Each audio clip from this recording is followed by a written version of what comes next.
ഓം ഹരിശ്രീ ഗണപതയേ നമ. അവിഘ്നമസ്തു.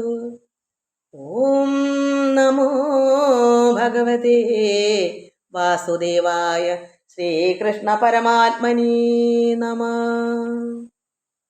രാമായ രാമഭദ്രായ രാമചന്ദ്രായ വേധസേ രഘുനാഥായ നാഥായ സീതായ പതയേ നമ. എല്ലാ ഭക്തമക്കൾക്കും എൻ്റെ വിനിതമായ പ്രണാമം. എല്ലാവർക്കും ഈശ്വരകൃപയും ശാന്തിയും സമാധാനവും എല്ലാ നന്മകളും ഉണ്ടാകണമെന്ന് പ്രാർത്ഥിക്കുന്നു. ഓം ലോകാസമസ്ത സുഖിനോ ഭവന്തു. നമുക്ക് ഒരു കുട്ടി, എല്ലാ മക്കളുടെയും കമൻസുകൾ ഞാൻ ഭഗവാനിൽ അർപ്പിച്ചു. എല്ലാവർക്കും ഈശ്വരകൃപ ഉണ്ടാകണം. ഒരു കുഞ്ഞ് ചോദിച്ചു, ഈ ബാലായ്മ, അതായത് പുല ഉള്ളവർക്ക് രാമായണം വായിക്കാമോ എന്ന്. അതിഭയങ്കരമായ സങ്കടം, വേദന സഹിക്കാൻ വയ്യ. മരണപ്പെട്ടവർ അത്രയ്ക്ക് അടുപ്പമുള്ളവരാകുമ്പോൾ നമുക്ക് സങ്കടം ഉണ്ടാവുമല്ലോ. ആ സങ്കടം തീർത്ത് മാറിയിട്ട് വായിച്ചാൽ മതി. സങ്കടം ഉണ്ടെങ്കിൽ വായിച്ചിട്ട് കാര്യമില്ല, അതുകൊണ്ട് വായിച്ചുകൂടാ. വായിച്ചാൽ കൊള്ളാം. നമ്മളെ ഉള്ളത്തിലേക്ക് നമുക്ക് എന്താണ്? രാത്രി, അന്ധകാരം. അന്ധകാരം മാറാനാണ് ഗ്രന്ഥങ്ങൾ വായിച്ച് മനസ്സിലാക്കുന്നത്. നമുക്ക് അതിന് പ്രാപ്തിയില്ല. സങ്കടമാണെങ്കിൽ നമുക്ക് വായിച്ചിട്ട് മനസ്സിലാവൂല, ഒന്നും ഉള്ളത്തിലേക്ക് ഇറങ്ങത്തില്ല. എന്തെങ്കിലും വെറുതെ വായിച്ചു പോകുന്നതിൻ്റെ കാര്യമുണ്ടോ? അതുകൊണ്ട് സങ്കടം മാറിയിട്ട് വായിച്ചാൽ മതി. വിഷമമൊക്കെ മാറിയെങ്കിൽ വായിക്കാം. എപ്പോൾ തോന്നുന്നു എനിക്ക് ഇനി ഇതൊക്കെ വായിക്കുമ്പോൾ എനിക്ക് ഒത്തിരി ആശ്വാസം കിട്ടും എന്ന് തോന്നുന്നെങ്കിൽ വായിക്കുക. അതല്ല എനിക്ക് സങ്കടം കൂടത്തേ ഉള്ളൂ, ഭഗവാനോട് ചിന്തിക്കും, ഭഗവാനെ രാമ എനിക്കിത് കേൾക്കുമ്പോൾ എൻ്റെ സങ്കടം വർദ്ധിക്കുന്നല്ലോ, ആരാണ് വിട്ടുപോയെന്ന് എനിക്കറിയില്ല, അതുകൊണ്ട് അത്രയ്ക്ക് സങ്കടപ്പെട്ടവരാണ് മരിച്ചു പോയെങ്കിൽ നമുക്ക് അത് മാറിയിട്ട് വായിച്ചാൽ മതി. എന്നും എപ്പോഴും നമുക്ക് വായിക്കാം. എന്താ വെച്ചാൽ ലോകം മൊത്തം നിറഞ്ഞിരിക്കുക ഈ ഗ്രന്ഥത്തിലും നമ്മുടെ ഉള്ളത്തിലും എല്ലായിടവും നിറഞ്ഞ് കവിഞ്ഞിരിക്കുന്ന ഒരു വസ്തുവാണ് ഈ പരമാത്മാവ്. നമുക്ക് ഒന്നിനും മാറ്റി നിർത്താൻ പറ്റത്തില്ല. നമ്മുടെ മനസ്സിന് യുക്തം ശക്തിയായി വായിക്കുമ്പം ഉള്ളിലേക്ക് ഇഴിഞ്ഞിറങ്ങി അത് അനുഭവിക്കാൻ പറ്റുമെങ്കിൽ മാത്രം വായിക്കുക. ഇല്ലെങ്കിൽ സങ്കടമൊക്കെ മാറിയിട്ട് വായിക്കുക. സങ്കടപ്പെട്ട് വായിച്ചാലും ഭഗവാനോട് എന്തെങ്കിലും പറയണമെങ്കിൽ വായിക്കാം, അത്രയേ ഉള്ളൂ. അതുകൊണ്ട് അതൊരു ദോഷമല്ല. ഒരു അജ്ഞാനം കൊണ്ട്, അജ്ഞാനികളാണ് ഇത് അങ്ങനെ ഇങ്ങനെ പറയുന്നത്. അവർക്ക് യഥാർത്ഥം അറിയാത്തതുകൊണ്ടാണ്. അവർ യഥാർത്ഥ ഒരു രൂപത്തിലാണ് ഈശ്വരനെ കാണുന്നത്. ഒരു കൃഷ്ണ രൂപത്തിലോ ഒരു ശ്രീരാമ വിഗ്രഹത്തിലോ ഇങ്ങനെ ഈശ്വരനെ കണ്ടതുകൊണ്ടാണ് അങ്ങനെയൊക്കെ അജ്ഞാനം കൊണ്ട് അറിവില്ലായ്മയാണത്. പക്ഷേ പരമാത്മാവ് ഇതൊന്നും അല്ല. അത് നിത്യ ചൈതന്യമാണ്. അത് ലോകം നിറഞ്ഞിരിക്കുന്ന വസ്തുവാണ്. അത് പരബ്രഹ്മമാണ്. അത് പ്രകാശമാണ്. അത് സ്നേഹമാണ്. അത് കരുണയാണ്, സത്യമാണ്. ഇതെല്ലാം കൂടെ നിറഞ്ഞ ഒരു പരബ്രഹ്മ നിഷ്കള വസ്തുവാണ്. അതിനെ ഉൾക്കൊള്ളുന്നവർക്ക് എപ്പോഴും എന്തും ചെയ്യാം. അതുകൊണ്ട് വിഷമിക്കണ്ട, വായിച്ചോളൂ. സങ്കടമൊക്കെ മാറത്തേ ഉള്ളൂ. സങ്കടം ഇരുന്നോട്ടെ. പക്ഷേ വായിച്ചെന്ന് പറഞ്ഞ് ഒരു കുഴപ്പം, ഒരു ദോഷവും സംഭവിക്കില്ല. ദോഷം ഇല്ലാതെ വരും. കാരണം നമ്മളെ ഉള്ളം പ്രകാശിക്കും. ഇരുട്ടിനെ ഈ കൊള്ളായ്മ ഇല്ല, അന്ധകാരങ്ങൾ മൊത്തം ഒഴുകി പോകും. കാരണം ഈശ്വരൻ്റെ അറിവ് അങ്ങോട്ട് ചെല്ലുമ്പോൾ, ഭക്തി ചെല്ലുമ്പോൾ പ്രകാശമായി വരും. അതുകൊണ്ട് ഒരു ദോഷവും ഉണ്ടാവില്ല. അത് പേടിക്കുകയേ വേണ്ട. നമുക്ക് രാമായണം, കിളിപ്പാട്ട്, ബാലകാന്ഡം നമുക്ക് ഇന്ന് വായിക്കാം. 6ാമത്തെ ദിവസമാണ്.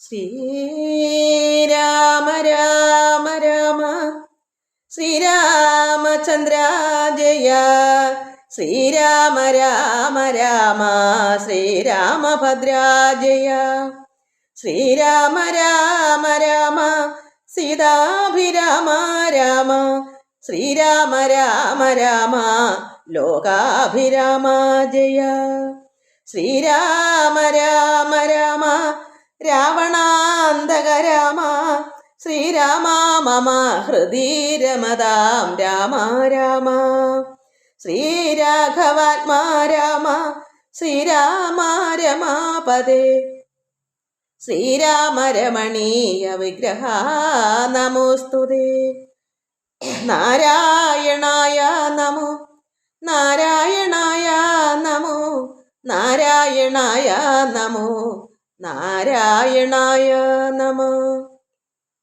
ശ്രീരാമനാമം പാടി വന്ന പൈങ്കിളി പെണ്ണേ, ശ്രീരാമചരിതം നീ ചൊല്ലിടൂ മടിയാതെ, ശാരിക പൈതൽ താനും വന്ദിച്ചു വന്ദ്യന്മാരെ, ശ്രീരാമസ്മൃതിയോടെ പറഞ്ഞു തുടങ്ങിനാൾ.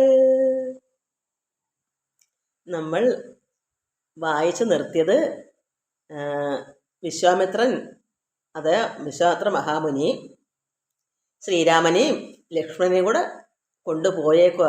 താടകാവനത്തിലൊരു താടകയുണ്ട്, അതും യാഗങ്ങളും ചെയ്യാൻ സമ്മതിച്ചില്ല. എനിക്ക് അമാവാസി ഉള്ള ദിവസങ്ങളെല്ലാം യാഗങ്ങളൊക്കെ ചെയ്യണം.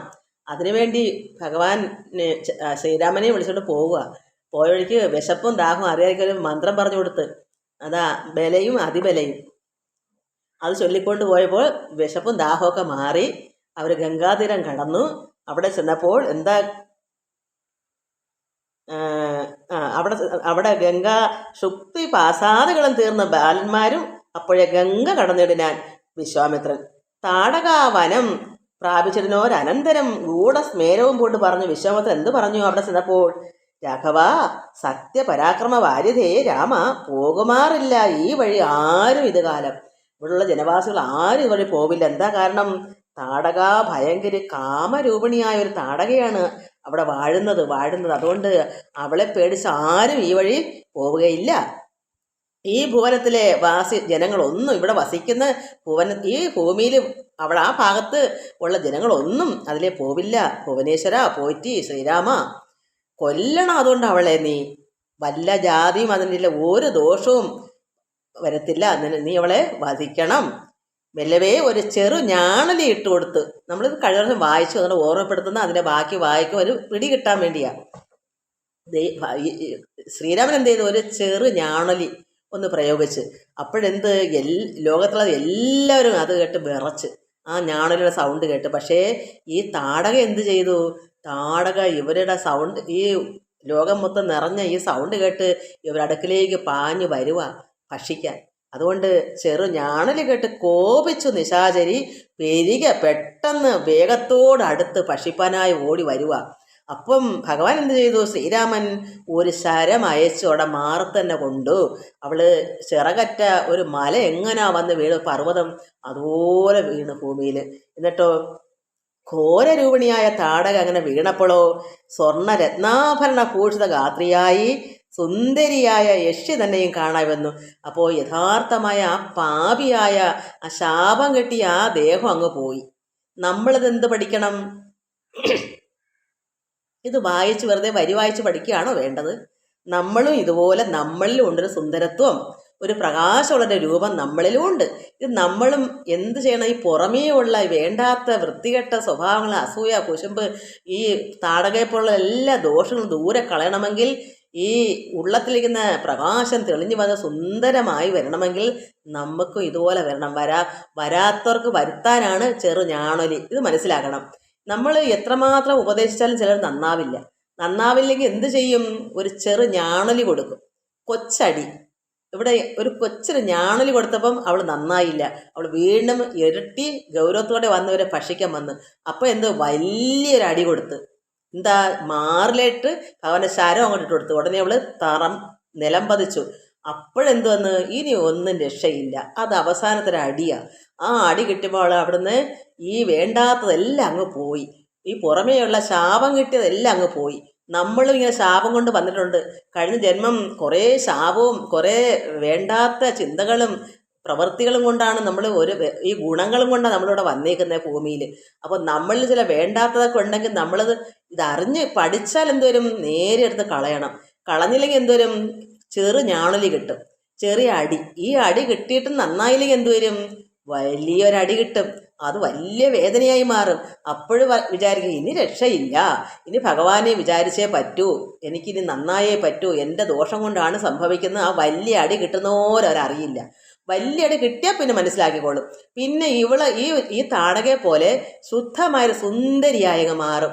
നമ്മളെല്ലാവരിലും ഒരു സുന്ദരത്വം ഉണ്ട്. അത് എന്തുകൊണ്ടാണ് തെളിഞ്ഞു വരാത്തത്? ഈ വേണ്ടാത്ത ചിന്തകളെല്ലാം, ഈ ദുഷ്കർമ്മങ്ങളും എന്ത് ദോഷങ്ങളും ഒക്കെ നമ്മളെ ഉള്ളിലുണ്ട്. എന്ത് കാരണം? കഴിഞ്ഞ ജന്മം കൊണ്ട് കൊണ്ടുവന്ന വാസനയാണ്. ശാപം, ഈ താടകയ്ക്കും ഈ ശാപം കൊണ്ടാണ് ഇങ്ങനെ വന്നത്. അപ്പം നമ്മളും ഇത് മനസ്സിലാക്കണം. ഇതാ നമ്മൾ പഠിക്കേണ്ടത്. ഇതിൽ ഒരു വരി വായിച്ചിട്ട് ഇതിൻ്റെ അർത്ഥം നമ്മൾ മനസ്സിലാക്കിയാൽ നമ്മളിങ്ങനെ ആയി വരണമെങ്കിൽ നമ്മൾ ഈ നല്ല കാര്യങ്ങൾക്ക് നന്മ ചിന്തിക്കണം. നമ്മളിൽ ഇങ്ങനെ ഉണ്ടോ? നമുക്ക് കഴിഞ്ഞ ജന്മം കിട്ടിയ വാസനയോ അതിൻ്റെ ശാപമാണോ ഈ അനുഭവിക്കുന്നത്? ഈ ദോഷങ്ങൾ, ഈ കടബാധ്യതകൾ, അല്ലെങ്കിൽ ദുഃഖ ദുരിതങ്ങൾ, ആപത്തുകൾ, അല്ലെങ്കിൽ ഒരു വീടില്ലാതെ വിഷമിക്കുന്നത്, ഇതൊക്കെ എന്താ കാരണം ഭഗവാനെ? എൻ്റെ കർമ്മദോഷമാണോ? എന്നാൽ എനിക്ക് ഈശ്വരനെ അറിയണം, എനിക്കിതൊക്കെ പഠിച്ച് എനിക്ക് നന്നാവണം. ഇത് പഠിക്കാതെ എങ്ങനെ അറിയും? നമ്മൾ എന്താണ് നമ്മളെ വഴി എന്ന് അറിയണമെങ്കിൽ ഇതൊക്കെ ഗ്രന്ഥങ്ങളൊക്കെ ഒരാൾ പറഞ്ഞ് കേൾക്കണം, അല്ലെങ്കിൽ സ്വന്തമായിട്ട് പഠിക്കണ്ടേ? അപ്പം നമ്മളും തിരിയണം, തിരിഞ്ഞെങ്കിലേ മാറും. അതുപോലെ അല്ലെങ്കിൽ ഇത് വലിയ അടി കിട്ടും, വലിയ അടി കിട്ടുമ്പോൾ പിന്നെ തന്നെ തിരിഞ്ഞോളും. ആ വലിയ അടി വരെ പോവാതെ ചെറിയ അടി കിട്ടുമ്പോഴേ ഭഗവാനോടുള്ള ആ സ്നേഹവും ആ ഭക്തിയും ഇതൊക്കെ പഠിച്ചും ആത്മാവിൽ നിറഞ്ഞും നമ്മുടെ യഥാർത്ഥമായൊരു മനുഷ്യത്വം ഉണ്ട് നമുക്ക്. ആ മനുഷ്യത്വം പുറത്തു വരട്ടെ. ആ ഒരു നന്മ, ഒരു സുഹൃതമായിരിക്കുന്ന ഒരു ഐശ്വര്യമായിരിക്കുന്ന ഇവരെങ്ങനെയായി? സ്വർണ്ണ രത്ന ആഭരണ ഭൂഷിത ഗാത്രിയായി നല്ല ശരീരത്തോട് പ്രഭയോടുകൂടി ഇനി വന്ന് ആ പൈശാചികം മൊത്തം അങ്ങ് പോയി. നമ്മൾ ഇതുപോലെ പൈശാചികം പോകണമെങ്കിൽ നല്ല അടി കിട്ടിയില്ലെങ്കിൽ കിട്ടണം, കിട്ടിയാലേ പോളെ കിട്ടണം. അല്ലാതെ നമ്മൾ പോകാൻ ഒക്കുമെങ്കിൽ പോവുക, നന്നാവുക.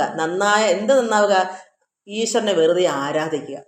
ഈശ്വരനെ ആരാധിച്ച് നമ്മളിൽ നല്ല പ്രവൃത്തി വരും, നല്ല സൽക്കർമ്മങ്ങൾ വരും. അങ്ങനെ നമ്മൾ നന്നാവുമ്പോൾ നമ്മൾ സുന്ദര ഗാത്രിയായി മാറും. അതാണ് ഇവിടെ നമ്മൾ മനസ്സിലാക്കേണ്ടത്. ഇത് നമ്മൾ വെറുതെ ആണോ വായിക്കേണ്ടത്? നമുക്കും കഴിഞ്ഞ ജന്മം എന്താണ് ശാപങ്ങൾ? തള്ളമാരോ തന്തമാരോ പ്രാവെന്ന് ഞാൻ കേട്ടിട്ടുണ്ട്. എടാ, നീ ഒരിക്കലും നന്നാവില്ല, നീ ഈ നാട്ടിനും പിന്നെ ഈ ലോകത്തിനും വീട്ടിനും ഗുണമില്ല, നീ എന്തിനിങ്ങനെ ജനിച്ചു? ശാപമല്ലേ? അതുപോലെ രക്ഷാർത്താക്കളെ മക്കൾ ശപിക്കും, ഈ കിളവനും കിളവിയും ഒരു ഗുണവും ഞങ്ങൾക്ക് തരുന്നില്ല, ഞങ്ങളെ വെറുതെ ഇട്ട് കഷ്ടപ്പെടുന്നത് ഒന്നും ഞങ്ങൾക്ക് വേണ്ടി തന്നില്ല, ഇതൊക്കെ ഞങ്ങൾ ചത്താ മതി എന്ന് ശപിക്കത്തില്ലേ?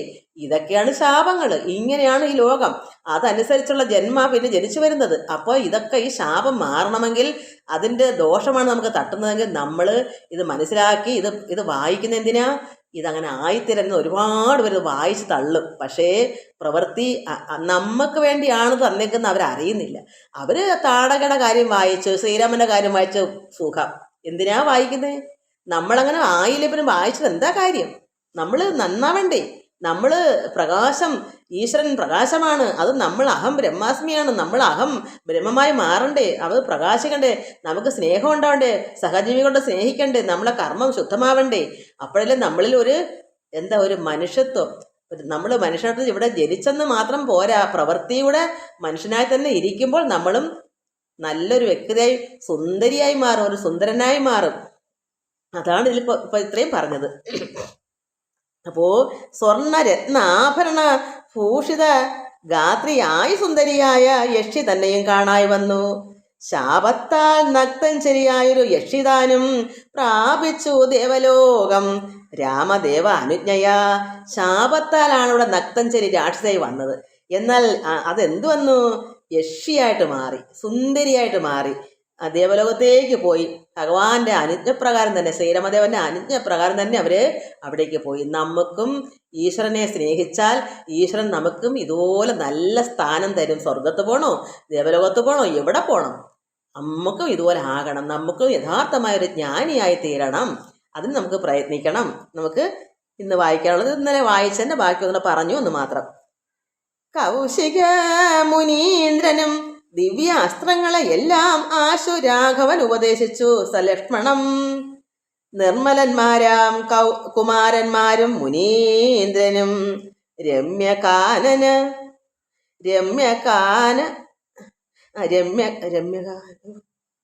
കാഴ്ചയും കുറയുന്നില്ല. അപ്പോൾ നിർമ്മലന്മാരാ കുമാരന്മാരും മുനീന്ദ്രനും രമ്യമായിരിക്കുന്ന കാനനെ അത് ആ സ്ഥലം, ഈ താടക ജീവിച്ച ആ സ്ഥലം രമ്യമായൊരു കാനനമാണ്. എപ്പോഴും ആനന്ദപ്രദമായിരിക്കുന്ന കാനം. ഈ താടകയ്ക്കുള്ള ശല്യമേ അവിടെ ഉള്ളായിരുന്നു. അന്ന് രമ്യ കാനനെ തത്ര വസിച്ചു കാമ്യ ആശ്രമി.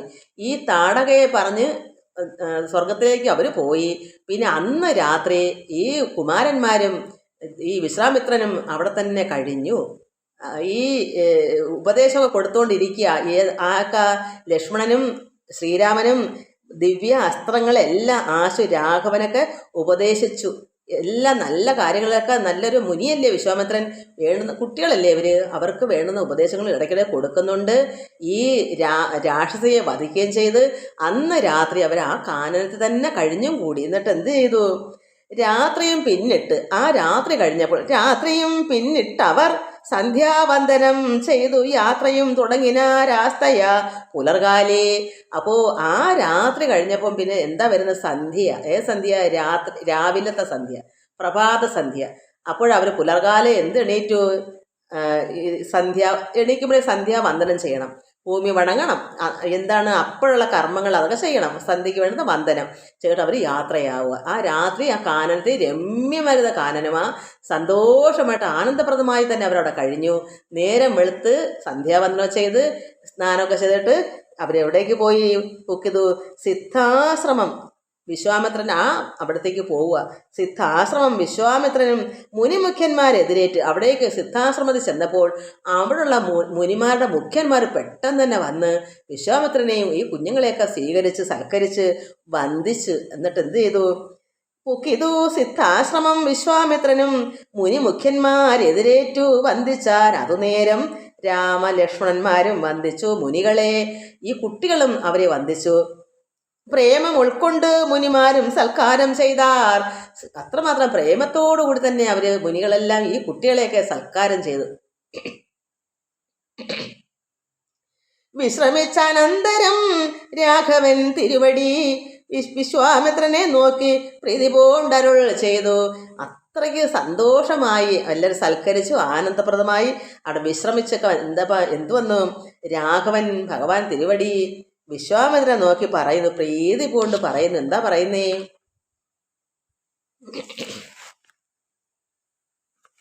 താപസോത്തമ ഭവാൻ ദീക്ഷിക്കായാകം ഇനി താപം കൂടാതെ രക്ഷിച്ചിടുവാൻ ഏതും ചെയ്തും. ഞാൻ എന്ത് ചെയ്താലും, ഞാൻ താടക പോയല്ലോ രാക്ഷസി, എന്നാൽ ഇനി എന്ത് ഞാൻ ചെയ്താലും യാഗം മുടക്കത്തില്ല. അതുകൊണ്ട് താപസ ശ്രേഷ്ഠ ഉത്തമനായിരിക്കുന്ന താപസോത്തമ ഭവാൻ ദീക്ഷിക്ക, യാഗം നടത്തൂ.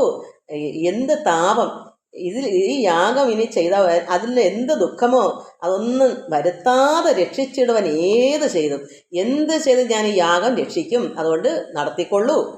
ദുഷ്ടരാം നിശാചരേന്ദ്രന്മാരെ കാട്ടി തന്നാൽ നഷ്ടമാക്കുവാൻ ബാണം കൊണ്ട് ഞാൻ തപോ നിധി. ദുഷ്ടന്മാരായിരിക്കുന്ന അതായത് നിശാചരൻ എന്ന് വെച്ചാൽ രാക്ഷസന്മാർ, അവരുടെ ഇന്ദ്രന്മാരാണല്ലോ, പ്രധാനികളാണല്ലോ ഇവിടെ വരുന്നത്. അതുകൊണ്ട് ദുഷ്ടരാം നിശാചരെ ഇന്ദ്രന്മാരെ കാട്ടിത്തരണം. കാരണം ഇന്ദ്രൻ എന്ന് വെച്ചാൽ ദേവേന്ദ്രനല്ല, സ്വർഗത്തിലെ ഇന്ദ്രനല്ല, നിശാചരന്മാരുടെ തലവൻ. അതിനെ അങ്ങനെ ഇന്ദ്രൻ എന്ന് വിളിക്കും. അതിന് പ്രധാനി. ഇവരെ എനിക്ക് കാട്ടിത്തന്നാൽ ഞാൻ അപ്പോഴേ ഇവരെ ബാണം കൊണ്ട് ഞാൻ അവരെ വധിക്കാൻ നഷ്ടമാക്കും. തപോനിധേ, അതുകൊണ്ട് ഭയക്കണ്ട, ഇനി യാഗം ചെയ്തോളൂ എന്ന് പറഞ്ഞു. യാഗവും ദീക്ഷിച്ചതു കൗശികൻ അതുകാലം ആഗമിച്ചതു നക്തഞ്ചരന്മാർ പടയൊടും. അങ്ങനെ യാഗം അങ്ങോട്ട് തുടങ്ങിയപ്പോഴത്തേക്ക് എന്താ, വിശ്വാമിത്രൻ കൗശികൻ തുടങ്ങിയപ്പോൾ ആഗമിച്ചു. എന്താ, നക്തഞ്ചരന്മാർ പടയോടെ വന്ന്. ആഗമം വരിക. ആഗമിച്ചതു നക്തഞ്ചരന്മാർ പടയോടും. ഒന്നും രണ്ടും പേരല്ല, പടയോടുകൂടി വരും. അതിൽ പ്രധാനികളുണ്ട്. മധ്യാഹ്നകാലേ മേൽഭാഗത്തിങ്കിൽ നിന്ന് തത്ര രക്തവൃഷ്ടിയും തുടങ്ങിയിടിനാൽ അതുനേരം യാഗം കൊണ്ട് തുടങ്ങിയ ഒരു മധ്യാഹ്ന ഉച്ച സമയം ആയപ്പോഴത്തേക്ക് യാഗത്തിന് തൊട്ട് മുകൾ ഭാഗത്ത് ആകാശത്ത് എന്തു വന്നു? രക്തവൃഷ്ടി. പുഷ്പവൃഷ്ടി അല്ല മക്കളെ, രക്തവൃഷ്ടി. കാരണം ഈ യാഗം മുടക്കാൻ ദുഷ്ടന്മാർ രക്തം എന്തെങ്കിലുമൊക്കെ മുറിച്ച് അവിടെയൊക്കെ മുറിച്ചിട്ട് രക്തം ഇങ്ങനെ ഒഴുക്കും. അവർക്കൊക്കെ മാംസം തിന്ന അഹങ്കാരികളല്ലയോ, ഇഷ്ടംപോലെ രക്തം കാണുമല്ലോ. എവിടെയെങ്കിലൊക്കെ ഒന്ന് തോണ്ടി മുറിച്ചിട്ട് ആ മണ്ടയിൽ നിന്നുകൊണ്ട് ഇങ്ങനെ രക്തം ഇങ്ങനെ യാഗത്തിന് മുകളിൽ തന്നെ വന്ന് വീഴത്തക്കവണ്ണം ഇവർ വൃഷ്ടി മഴ. എന്ത് വൃഷ്ടിയായ? രക്തമഴ. അങ്ങനെ തുടങ്ങി. അപ്പോഴെന്ത് ചെയ്തു? പാരാതെ 2 ശരം തൊടുത്തു രാമദേവൻ.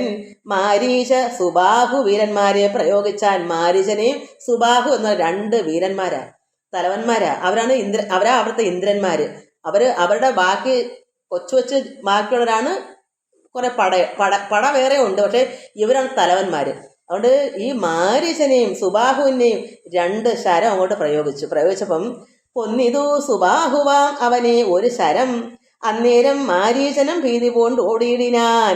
ആ 1 ശരം എന്തായാലും സുബാഹുവിന് കൊണ്ട്. അവൻ മരിച്ചു, കൊന്ന്. പക്ഷെ മാരീചൻ എന്ത് ചെയ്തു? ഭീതി കൊണ്ട് ഓടിയപ്പോ ചെന്നിതു രാമബാണം പിന്നാലെ കൂടെ കൂടെ ഖിന്നനായേറി ഒരു യോജന പാഞ്ഞാൻ അവൻ. അപ്പോ ഭഗവാന്റെ ബാണം അവന്റെ പുറകേ ചെല്ലും. അവൻ ഓടുന്ന ഒരു യോജന പാഞ്ഞ് ഓടി. എന്നിട്ട് എന്ത് ചെയ്ത്? അർണവൻ തന്നെ ചെന്ന് വീണു. അപ്പോൾ ചെന്നിതു രാമബാണം പിന്നാലെ കൂടെ കൂടെ അയച്ചുകൊണ്ടിരിക്കുക. ഒന്നയക്കുമ്പോൾ അവനങ്ങ് ഓടുക. വീണ്ടും ശ്രീരാമൻ അയച്ചുകൊണ്ടിരിക്കുന്നത്. അങ്ങനെ അവൻ ഒരു യോജന ഓടി എവിടെ ചെന്ന് വീണു? അർണവം, സമുദ്രത്തിൽ ചെന്നങ്ങ് വീണ്. ഖിന്നനായേറി ഒരു യോജന പാഞ്ഞാൻ അവൻ അർണവൻ തന്നെ ചെന്നു വീണിതു മാരീചനും. അന്നേരം അവിടെയും ചെന്നതു ദഹിപ്പാനായി. പിന്നെ മറ്റെങ്ങും ഒരു ശരണമില്ലാൻ അവൻ എന്നെ രക്ഷിക്കണമെന്ന അഭയം പൂക്കിയിടിനാൻ. അങ്ങനെ അർണവത്തിൽ ചെന്ന് ചാടിയപ്പോഴോ അവിടെയും ഭഗവാൻ അയച്ചു. അവിടെയും ദഹിപ്പാനായി ഈ ബാണം ചെന്നപ്പോൾ അവിടുന്ന് രക്ഷയില്ലാതെ അവൻ തിരിച്ച് ഭഗവാൻ അടുക്കൽ തന്നെ ഇനി വന്നു. രക്ഷയില്ല. അങ്ങനെ തിരിച്ച് ഈ ശ്രീരാമൻ അടുക്കൽ തന്നെ ഇനി പോരുന്നു. നമ്മൾ മനസ്സിലാക്കണം, അർണവം സമുദ്രം ആരാ? പരമാത്മാവാണ്. പരമാത്മാവ് ഇല്ലാത്ത എവിടെയെങ്കിലും ഉണ്ടോ? എവിടെ ചെന്ന് നിൽക്കാൻ പറ്റും? ഒളിച്ച് ഗുഹയിലോ കിണറ്റിലോ ആകാശത്തോ സമുദ്രത്തിലോ എവിടെയെങ്കിലും ഒളിക്കാൻ പറ്റുമോ? ഭഗവാൻ പരമാത്മാവ് ത്രിലോകങ്ങൾ നിറഞ്ഞ് കവിഞ്ഞ് തൃങ്ങി ഇരിക്കുകയല്ലേ. അതൊരു നിർമ്മല പരബ്രഹ്മ വസ്തുവല്ലേ, ആ ചൈതന്യമല്ലേ. അത് അർണവം സമുദ്രത്തിലും നദിയിലും എവിടെയില്ല, പർവ്വതത്തിലും എല്ലാവരും എങ്ങും ഒളിക്കാൻ പറ്റില്ല. ഇവൻ ഓടി അവിടെ സമുദ്രത്തിൽ ചെന്ന് വീണാൽ ഭഗവാൻ പരമാത്മാ ആരാ? ഭഗവാൻ നാരായണനാ, പരബ്രഹ്മമൂർത്തിയാ. എന്തുകൊണ്ട്? ഇത് അർണവത്തിൽ ചെന്ന് ചാടുമ്പോൾ അവിടെ രക്ഷ കിട്ടുന്നേ ഒരിക്കലില്ല. തിരിച്ചവൻ അത് രക്ഷയില്ലാന്ന് തിരിച്ചവൻ അവിടെ എവിടെ വന്നു? ചുവട്ടിൽ തന്നെ വന്നു, ഭഗവാൻ അടുക്ക തന്നെ വന്നു. രക്ഷിക്കണമെന്ന് അഭയം പറഞ്ഞു. അങ്ങനെ അടുക്ക വന്നു. അപ്പോഴെന്ത് ചെയ്തു? ഭഗവാൻ ഭക്തവത്സലൻ അഭയം കൊടുത്ത് അതുമൂലം അടുക്ക വന്ന ഭഗവാൻ ഭക്തവത്സലനാ. തെറ്റുകളൊക്കെ ക്ഷമിക്കും. പരമാത്മാവ് ലോകപിതാവല്ലേ, അതിൻ്റെ അംശമല്ലേ ശ്രീരാമൻ. അപ്പം ലോകപിതാവിന് ഇത്രമാത്രം ഈ ജനങ്ങൾ മൊത്തം പരമാത്മാവിൻ്റെ മക്കളല്ലേ നമ്മളെല്ലാവരും. ഈ ദുഷ്ടനായ ഈ മാരീചനായാലും സുബാഹു എല്ലാം അവിടുത്തെ പുത്രന്മാരാണ്. നന്മ തിന്മ നിറഞ്ഞിരിക്കുന്ന ലോകമാ ഇത്. നല്ലവരുമുണ്ട്, ചള്ളവരുണ്ട്, താടകയുണ്ട്, സജ്ജനങ്ങളും ഒക്കെ ഉണ്ട് എന്ന് കരുതി ദുഷ്ടന്മാരെ നിഗ്രഹിക്കുക തന്നെ ചെയ്യണം. കാരണം ഒരു ദുഷ്ടനെ നിഗ്രഹിച്ചാൽ അനേക ഭക്തന്മാർ രക്ഷപ്പെടും. ഇല്ലെങ്കിൽ എല്ലാവരെയും തിന്ന് തീർക്കും ഈ ദുഷ്ടന്മാർ. അതുകൊണ്ട് ഇതൊക്കെ ഇവിടെ പറഞ്ഞേക്കുന്നതായി പ്രകൃതിയിൽ എല്ലാം ഭഗവാന്റെ മക്കൾ തന്നെയാണ്. ഭഗവാൻ എന്ത് ചെയ്ത്? ഭക്തവത്സലന് അഭയം കൊടുത്ത് അതുമൂലം ഭക്തനായി വന്ന. അതുകൊണ്ട് എന്തു വന്നവൻ? ഭക്തനായി വന്നു മാരീചൻ. ഭക്തനായി വന്നാൽ അന്ന് തുടങ്ങി മാരീചനും. അന്ന് തൊട്ട് ഭഗവാന്റെ ഭക്തനായി മാറി ഈ മാരീചൻ. നമ്മൾ സന്ധ്യനാമം ചൊല്ലുന്ന ഒരു പണ്ടത്തെ ഇതുണ്ടല്ലോ, അതിൽ മാരീചൻ്റെ ഇത് പറഞ്ഞിട്ടുണ്ട്. പക്ഷെ പൊന്മാനായി വന്നത് ആ മാരീചനാ. അത് രാവണൻ ചെയ്ത കടുങ്കൈയല്ലേ. പറ്റലർ കുലകാലനാകിയ സൗമിത്രിയും മറ്റുള്ള പടയെല്ലാം കൊന്നിതു ശരങ്ങളാൽ. പറ്റലർ കുലകാലൻ എന്ന് വെച്ചാൽ എന്താണ്? ശത്രുക്കളെ കുലത്തോടെ നശിപ്പിക്കുന്ന ആളാണ് ലക്ഷ്മണൻ. ലക്ഷ്മണൻ ഒരാളുമല്ല, ഒരു കുലം മൊത്തം ശത്രുക്കളെ മൊത്തം നശിപ്പിക്കുക. പറ്റലർ എന്ന് പറഞ്ഞത്. പറ്റലർ കുലകാലനാകിയ ആരാ? സൗമിത്രി. ലക്ഷ്മണനെ സൗമിത്രി എന്ന് പറയും. സൗമിത്രിയും മറ്റുള്ള ബാക്കി മാരീചന് അഭയം കൊടുത്തെങ്കിലും ബാക്കി പടയുണ്ട് അവിടെ. അതിനെല്ലാം എന്തത്? മറ്റുള്ള പടയെല്ലാം കൊന്നത് ശരങ്ങൾ കൊണ്ട്. ലക്ഷ്മണൻ തുരുതുരീ ശരം കൊണ്ട് എല്ലാ പടയെല്ലാം നശിപ്പിച്ചു. അന്നേരോ ദേവകൾ എന്ത് ചെയ്തു? പുഷ്പവൃഷ്ടി ചെയ്ത് സന്തോഷത്താൽ പുഷ്പവൃഷ്ടി ചെയ്ത് എന്ത് സന്തോഷമായി. ഈ ദുഷ്ടന്മാരെല്ലാം നശിച്ച് ഈ രാക്ഷസന്മാരെല്ലാം ചത്തു തുടങ്ങിയപ്പോൾ ദേവന്മാർക്ക് സന്തോഷമായി പുഷ്പം കൊണ്ട് വൃഷ്ടി മഴ പെയ്യിപ്പിച്ചു. ഈ മന്ത്രിമാർ വരുമ്പോൾ ആകാശത്ത് വിമാനത്തിൽ ഇങ്ങനെ പുഷ്പം ഇങ്ങനെ അഭിഷേകം ചെയ്യുമല്ലോ, അതുപോലെ ദേവന്മാർക്ക് സന്തോഷമായപ്പോൾ ലക്ഷ്മണന്റെ ദേഹത്തേക്ക് എല്ലാം ഇങ്ങനെ പുഷ്പവൃഷ്ടി ചെയ്തു. ദേവദുന്ദുഭികളും ഘോഷിച്ചതു നേരം യക്ഷ കിന്നര സിദ്ധ ചാരണ ഗന്ധർവന്മാർ തൽക്ഷണേ കൂപ്പി സ്തുതിച്ച് ഏറ്റവും ആനന്ദിച്ചാൻ. അവിടെയുള്ള ദേവലോകത്തുള്ള സിദ്ധന്മാരും ചാരണന്മാരും കിന്നരന്മാരും ഗന്ധർവന്മാരും ദേവദുന്ദുഭികളെല്ലാം ഘോഷിച്ച് സന്തോഷിച്ച് പുഷ്പവൃഷ്ടിക ചെയ്തിട്ട് അവർ ആനന്ദിച്ചു. കാരണം അവർക്ക് സന്തോഷിക്കാൻ സമയമായി എന്ന് മനസ്സിലായി. ശ്രീരാമഭഗവാൻ അവതരിച്ചെങ്കിൽ മാത്രമേ നടക്കൂ. അവരെത്രയും സ്വർഗത്തു നിന്നൊക്കെ വിട്ടുപിരിഞ്ഞ് നിൽക്കുക ഈ രാവണനെ കാരണം. അതുകൊണ്ട് ഇവർ ഇത്രയും കുറേ എണ്ണം നശിച്ചപ്പോൾ അവർക്ക് സന്തോഷമായി. ശ്രീരാമഭഗവാൻ എല്ലാവരെയും രക്ഷപ്പെടുത്തുമല്ലോ എന്നുള്ള ഭക്തന്മാർക്ക്, ഋഷിമാർക്കും ദേവന്മാർക്കൊക്കെ സന്തോഷം കൊണ്ട് അവർ ഇത്രയും ആനന്ദമായി. എന്നിട്ടോ വിശ്വാമിത്രനും പരമാനന്ദം പൂണ്ട് ഉണർന്ന അശ്രു പൂർണാർദ്ര ആകുല നേത്ര പത്മങ്ങളോടും അത്രയ്ക്ക് ആനന്ദപ്രദമായിരിക്കുന്ന കണ്ണിങ്ങനെ സന്തോഷം കൊണ്ട് കണ്ണുനീര് ചുമന്ന കണ്ണോടുകൂടി ഭഗവാനെ ശ്രീരാമനെയും ലക്ഷ്മണനൊക്കെ ആലിംഗനം ചെയ്യുവാണ്. ആർദ്രാകുലനായി അത്ര ആനന്ദമായി വിശ്വാമിത്രനും. ദേവന്മാരെ പോലെ തന്നെ വിശ്വാമിത്രനും ആനന്ദിക്കുക. കാരണം അവിടെ ഒരു യാഗം ചെയ്യാൻ പറ്റൂ. അവരെ കണ്ട് അവരെയൊക്കെ വിഴുങ്ങി തിന്നളയത്തില്ലേ? എത്രയോ അസ്ഥികൂടങ്ങൾ അവിടെ കൂര കൂട്ടി ഇട്ടേക്കുന്നത് ഇവരെയൊക്കെ ഭക്ഷിച്ച്. അതുകൊണ്ട് വിശ്വാമിത്രനും പരമാനന്ദം കൊണ്ട് പുണർന്ന് അവരെല്ലാം കെട്ടി പുണർന്ന് അശ്രുപൂർണ്ണ ആർദ്രാകുല നേത്രപത്മങ്ങളോടും നല്ല സുന്ദരമായ താമരക്കണ്ണ് അത്ര നീണ്ട നല്ല കണ്ണുകളോട് ഉത്സംഗയെ ചേർത്ത് എന്നിട്ട് ഉത്സംഗത്തിലേക്ക് ചേർത്ത് പിടിച്ച് ആശീർവാദവും ചെയ്തു. വത്സന്മാരെയും പുതിപ്പിച്ചതു വാത്സല്യത്താൽ. അത്ര വാത്സല്യത്തോട് കുഞ്ഞുങ്ങളല്ലേ അവര്, കുട്ടികളല്ലേ, വളർന്നു വരുന്ന കൗമാരത്തിൻ്റെ കഴിഞ്ഞിങ്ങോട്ട് വന്നതല്ലേ ഉള്ളൂ. അതിനുമുമ്പേ ഇത്രയൊക്കെ നടത്തുന്ന ഒന്ന് ആലോചിച്ചു. ഇവരെയൊക്കെ രക്ഷിക്കുന്ന ഭഗവാൻ പരമാത്മാവ് ആയതുകൊണ്ട് ഇവരെന്ത് ചെയ്തു? ഈ കുട്ടികളെ വത്സന്മാരാണ്, കുഞ്ഞുങ്ങളാണ്, അവരെ പൂജിപ്പിച്ച് ചേർത്ത് പിടിച്ച് ആനന്ദിച്ച് അവരെ പൂജിപ്പിക്കുന്ന അവരുടെ ആഹാരമൊക്കെ കുഞ്ഞുങ്ങൾ അവരുടെ വീട്ടിൽ സുഖിച്ച് വളർന്നവരാ. രാജാവിൻ്റെ വീട്ടിൽ ആ പിതാവിന് ഉള്ളം പിടയ്ക്കുക കുഞ്ഞിനെ വിട്ടതിന്. അവർ എപ്പോഴും തീറ്റിച്ചും കുടിപ്പിച്ചും ഇരിക്കുന്ന കുഞ്ഞുങ്ങളാണെന്ന് വിശ്വാമിത്രന് അറിയാം. അവർ ഇതൊക്കെ ചെയ്യുമ്പോൾ സന്തോഷം, കുട്ടികളല്ലേ, കുഞ്ഞ് വാത്സല്യം കൊണ്ട് അവരെന്ത് ചെയ്ത് പൂജിപ്പിച്ചത് വാത്സല്യത്താൽ. കുഞ്ഞുങ്ങളെ ഇതൊക്കെ കഴിക്കൂ മക്കളെ എന്നൊക്കെ വിളിച്ചു ശ്രീരാമനെയും ലക്ഷ്മണനെയൊക്കെ അങ്ങനെ സ്നേഹത്തോടും വാത്സല്യത്തോടും കൂടി അവരെ കഴിപ്പിച്ചു. എന്നിട്ടോ 3 ദിനം ഓരോരോ പുരാണങ്ങൾ പറഞ്ഞ് രസിപ്പിച്ചു. അവർക്ക് എന്താ രസിപ്പിച്ചത്? പരമാത്മാവിന് രസം കൊടുക്കാൻ നമ്മളെ ഈ ലോകത്തെ സിനിമ കാണിക്കണോ അതോ കോമഡി കാണിക്കണോ? ഭഗവാനെ എന്തുകൊണ്ട് രസിപ്പിക്കാൻ പറ്റും? പരമാത്മാവായ ജഗദീശ്വരനെ ആനന്ദപ്രദനെ ആത്മാവിൽ നിറഞ്ഞ് ആത്മാരാമനായി നിറഞ്ഞ് ആത്മാവിൽ രമിക്കുന്ന ആത്മാരാമൻ. അപ്പോൾ എന്ത് കൊടുത്താൽ അവരെ രസിപ്പിക്കാൻ പറ്റൂ? വിശ്വാമിത്രൻ പുരാണങ്ങൾ, ഇതുപോലുള്ള നല്ല അറിയുന്ന ആത്മാവിൽ നിറഞ്ഞു കവിഞ്ഞ ആനന്ദം അനുഭവിക്കുന്ന രീതിയിലുള്ള പുരാണങ്ങൾ 3 ദിവസം 3 ദിനം ഓരോരോ പുരാണങ്ങൾ ഒന്ന് മാറി അതൊക്കെ പറഞ്ഞും ചിരിപ്പിച്ചും രസിപ്പിച്ചും അതിലേ ഉള്ളു നിറയാൻ. നമുക്ക് ആനന്ദിക്കാൻ അത് മാത്രമേ ഉള്ളൂ. വേറൊക്കെ വെറുതെയാ. ഈ ലോക സുഖങ്ങളൊക്കെ അപ്പോഴപ്പോഴും അങ്ങ് ഒഴുകിപ്പോകും. ഇപ്പോൾ ഒരു സുഖം തോന്നും ഈ ലോകത്തിലെ, അത് അപ്പോഴേ പോയി, പിന്നെ ദുഃഖം വരും. പക്ഷെ ഈ ആനന്ദമോ ഒരിക്കലും പറ്റുന്നതല്ല. അത് കൂടി വരുന്നതല്ലാതെ കുറയില്ല. അതുകൊണ്ട് ഭഗവാനെ അവരെന്ത് ചെയ്തു? കുഞ്ഞുങ്ങളെ വിശ്വാമിത്രൻ ഓരോരോ പുരാണങ്ങൾ 3 ദിനം പറഞ്ഞ് രസിപ്പിച്ച് കൗശികൻ അവരുമായി അരുൾ ചെയ്തു. എന്നിട്ട് ഈ കൗശികൻ ആരാണ്? വിശ്വാമിത്രൻ. എന്നിട്ട് കുട്ടികളുമായി വിശ്വാമിത്രൻ എന്ത് ചെയ്തു? അരുൾ ചെയ്തു, പറഞ്ഞു. 4-ാം ദിവസം പിന്നെ മുനി അരുതോ വൃഥാ കാലം കളകെന്നുള്ളതേതും. നമ്മളിത് ഓർക്കണം. നമുക്ക് വെറുതെ കളയാൻ സമയമില്ല, സമയത്തിന് വിലയുണ്ട്. അതുകൊണ്ട് ഇവിടെ വേറെ ചില കാര്യങ്ങൾ ചെയ്ത് തീർക്കാനുണ്ട്. അതുകൊണ്ട് വെറുതെ സമയം കളയണ്ട. 3 ദിവസം സുഖമായി ഇതൊക്കെ കേട്ടും രസിച്ചും ചിരിപ്പിച്ചും എല്ലാം നടന്നുകൂടി 4-ാമത്തെ ദിവസം ഇനി വെറുതെ കളയണ്ട മക്കളെ, നമുക്ക് സമയമായി, നമുക്ക് പല കാര്യങ്ങളുണ്ട്. അതുകൊണ്ട് അരുൾ ചെയ്തു, 4-ാം ദിവസം പിന്നെ മുനി അരുത് വൃഥാ വെറുതെ കാലം കളക വേണ്ട എന്നുള്ളത് ഏതും ജനക മഹീപതി തന്നെ മഹായജ്ഞം ഇനി വൈകാതെ കാണാൻ പോകാം. വത്സന്മാരെ, കുഞ്ഞുങ്ങളെ സ്നേഹിച്ച അത്രമാത്രം വാത്സല്യത്തോട് പറഞ്ഞ വത്സന്മാരെ, നമുക്കിനി എവിടെ പോകണം? ജനകരാജാവിൻ്റെ അവിടെ പോകണം. എന്തിനാ? മഹായജ്ഞം നടക്കുന്നു, വൈകാതെ കാണാൻ പോണം. എന്താണ് യജ്ഞം? ആരാണ് ഈ ജനകൻ? മിഥിലാപുരിയിലെ നമ്മൾ പറയുമല്ലോ, സീതയുടെ പിതാവ് ജനകനാണെന്ന്. ജനകൻ്റെ പേരും അതാണ്, പിതാവെന്നും പറയും. അപ്പോൾ ജനകൻ അവിടെ ആ രാജാവിനടുക്ക് മഹായജ്ഞം, അവിടെ നമുക്ക് പെട്ടെന്ന് വൈകാതെ പോകണം. അവിടെ പോയി അത് കാണണം വത്സന്മാരെ. ചൊല്ലഴും ത്രയംബകമാകിയ മാഹേശ്വര വില്ലുണ്ട് വിദേഹ രാജ്യത്തിലിരിക്കുന്നു.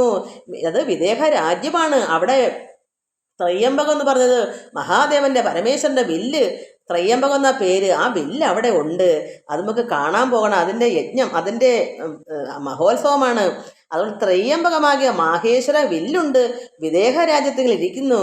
ശ്രീ മഹാദേവൻ തന്നെ വച്ചിരിക്കുന്നു പുരാ. പണ്ടേ പുരാ എന്നോ ഒരു കാലത്തെ അവിടെ, ഇപ്പോഴങ്ങുള്ളതല്ല, അന്നേ മഹാദേവൻ വച്ചിരിക്കുന്നു പണ്ടേ. ഭൂമി പാലേന്ദ്രന്മാരാൽ അർച്ചിതമാണ് അനുദിനം. ദിവസം ദിവസം രാജാക്കന്മാരത് പൂജിച്ചുകൊണ്ടിരിക്കുകയാണ്, അർച്ചിച്ചുകൊണ്ടിരിക്കുകയാണ്, അത് ശക്തിപ്പെടുത്തിക്കൊണ്ടിരിക്കുകയാണ്. ആ വില്ല്, ത്രയംബകം വില്ല്, അത് നമുക്ക് കാണുവാൻ പോകണം. വെറുതെ സമയം കളയണ്ട കുഞ്ഞുങ്ങളെ, നമുക്ക് പോകണം. ക്ഷോണിപാലേന്ദ്ര കുലജാതനാകിയ ഭവാൻ കാണണം.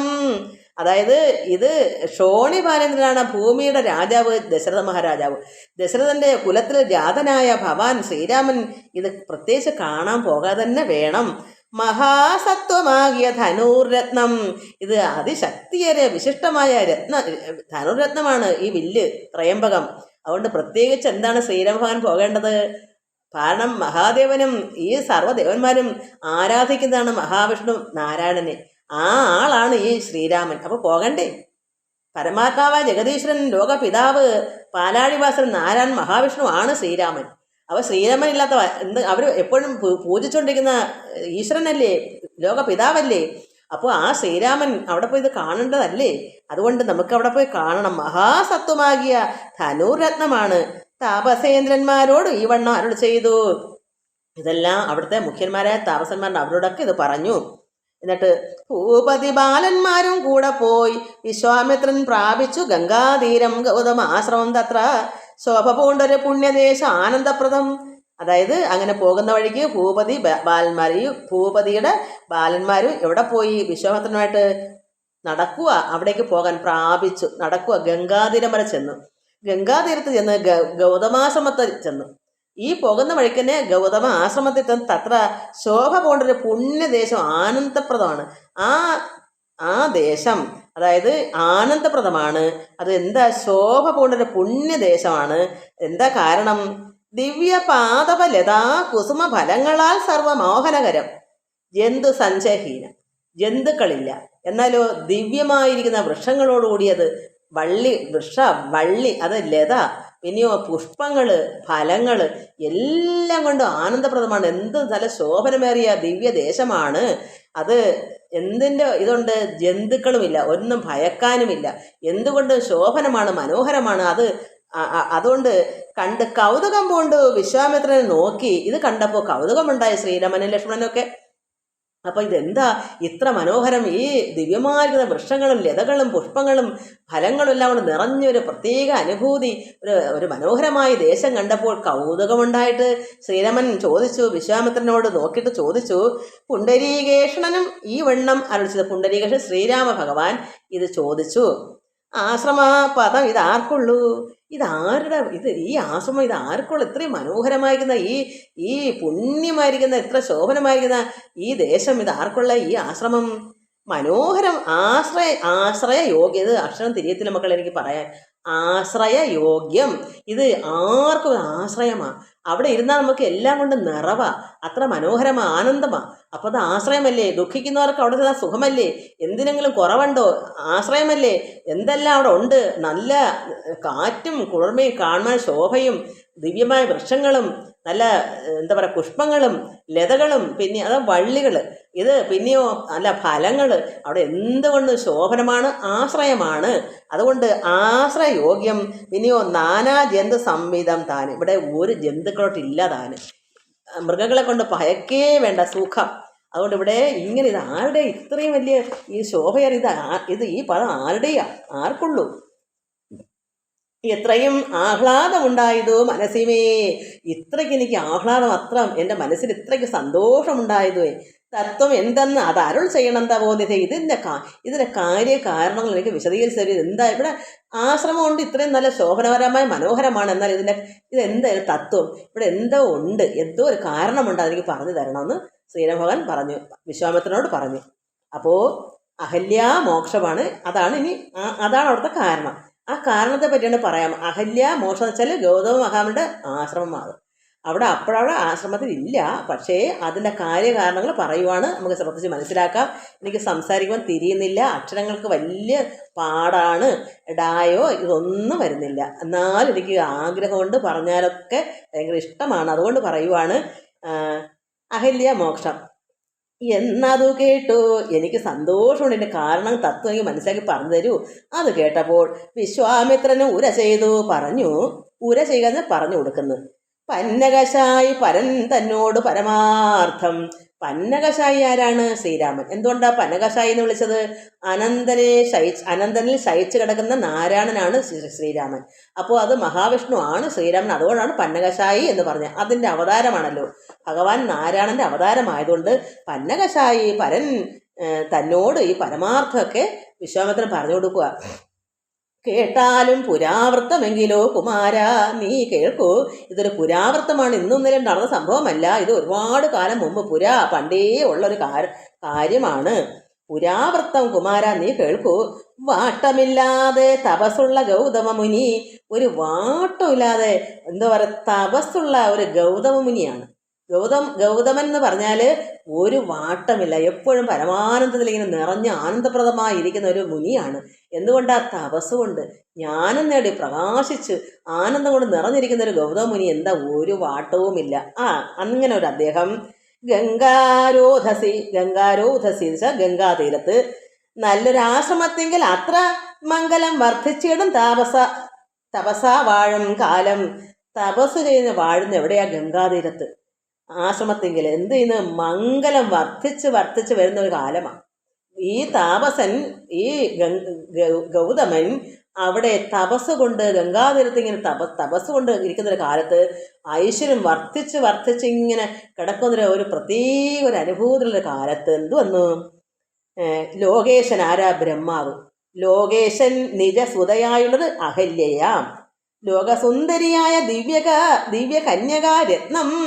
അപ്പോൾ ഇങ്ങനെ ആനന്ദപ്രദമായിരിക്കുന്ന, ഒരു വാട്ടമില്ലാതിരിക്കുന്ന, ആനന്ദത്തോട് വർദ്ധിച്ച ഐശ്വര്യത്തോടിരിക്കുന്ന ഈ ഗൗതമ മഹാമുനിക്ക് എന്ത് ചെയ്തു? അഹല്യായിരുന്ന സുന്ദരിയായ ആരുടെ മകളാ? ബ്രഹ്മാവിൻ്റെ, ലോകേശന്റെ നിജ സുതയായുള്ള അഹല്യ ലോകസുന്ദരിയാണ്. ലോകസുന്ദരിയായ ദിവ്യ കന്യകാരത്നമാണ്. ദിവ്യത്വമുള്ള കന്യകക്കുട്ടിയാണ്. അതോ ഗൗതമ മുനിയൻ തന്നെ കൊടുത്തു വിധാതാവും.